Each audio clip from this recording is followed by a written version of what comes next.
What's up, guys? It's the What Rapid Combat Sports Network. Um, I'm up late night. I'm up late night. Hard to sleep. I'm gonna recap the Navarrete fight. Emanuel Navarrete versus Joet Gonzalez. Right. It was an interesting fight. I covered it on the channel. Uh, Navarrete displayed power during the fight. Right. Joet Gonzalez tried using tactics to close distance and avoid getting that uppercut. The famous Manuel Navarrete uppercut. Right. Um, he was successful in avoiding getting knocked down with the uppercut, right? But during the fight, now that they caught him with some power punches, obviously opened his eye. You guys will see on the post fight on the newscast or broadcast or any type of news outlets the amount of damage done to Joet Gonzalez's eye, right? Mm. By the way, guys, it's 3:06 over here on the West Coast, 3:06 a.m. So I'm doing this as a late night, real quick fight recap of what happened earlier. And Navarrete, basically, they went 12 rounds. Navarrete ended up getting the decision. But in regards to the fight, power punches were landing for Navarrete, and Joet Diaz was just making the fight dirty, right?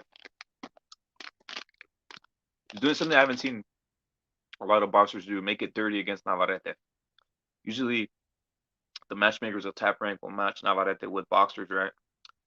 Uh, I think that's more favorable to Navarrete. For him to be matched up with boxers is a more favorable matchup, guys.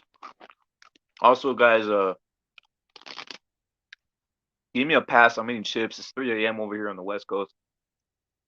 I'm trying to get this little like recap going right here. I did the whole Emanuel Navarrete fight. It was interesting. Like I said, this is the first opponent Navarrete had who closed the distance and tried making the fight dirty, right? Uh, Made it dirty at times, but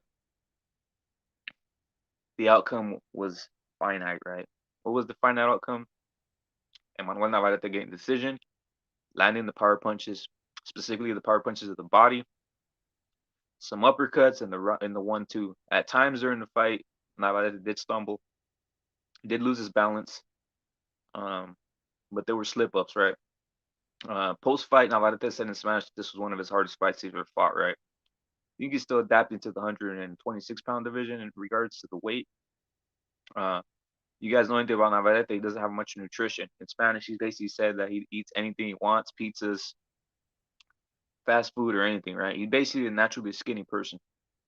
Um, so he needs to get work on nutrition, but other than that, all in all, it was a good fight.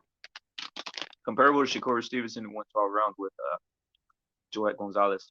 It was a very comparable fight, and I think the top ranked matchmakers and Bob Arum got what they wanted to see out of this whole fight. Um, I see Navarrete making a run at 126, unifying and possibly going undisputed. I do not see Gary Russell beating him. Gary Russell has a style that favors Navarrete. You, unless you're rugged, unless you close space, I don't think you'll be able to beat Navarrete. If you stay on the outside, he will catch you with the uppercut. Navarrete will catch you with the uppercut. So this style with Joet Gonzalez was the toughest style that Navarrete would face because, in my opinion, Manuel Navarrete does better with boxers, right?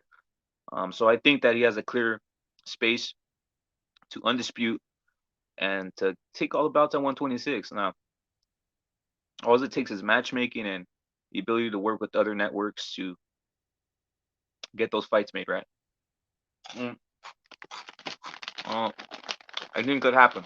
I think it could happen, guys. I think it could happen. Uh, for what rep it, guys? That's my take on Navarrete. You guys can go check out the stream. I did the whole live fight stream on the playback. You guys can check it out. Uh, But like I said, guys, subscribe to What Rep It. Subscribe to What Rep It Combat Sports. If you guys dig this content, um,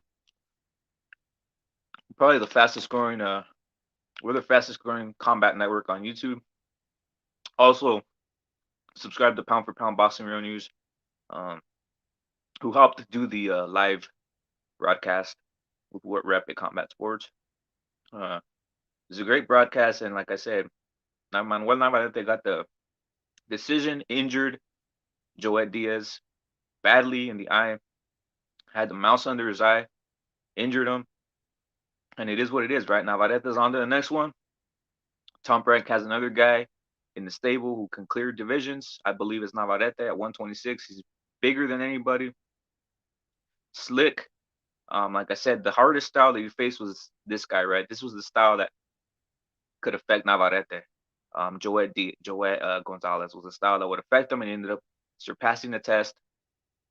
So I see Navarrete getting unanimous, getting the unanimous, getting the all the judges to call it in his favor, and also I see him unifying bouts and also maybe even getting undisputed at 126. So the Navarrete bandwagon hasn't dropped. He's still there. And like I said, post fight, he didn't have a mark on his face, and you could see Joet Diaz was marked up. So salute to everybody who came through. Salute to everybody who watches this stream on the back. This is What Rep It Combat Sports. And you mess with me, I mess with you, and I'm out of here, guys. Salute and on to the next one.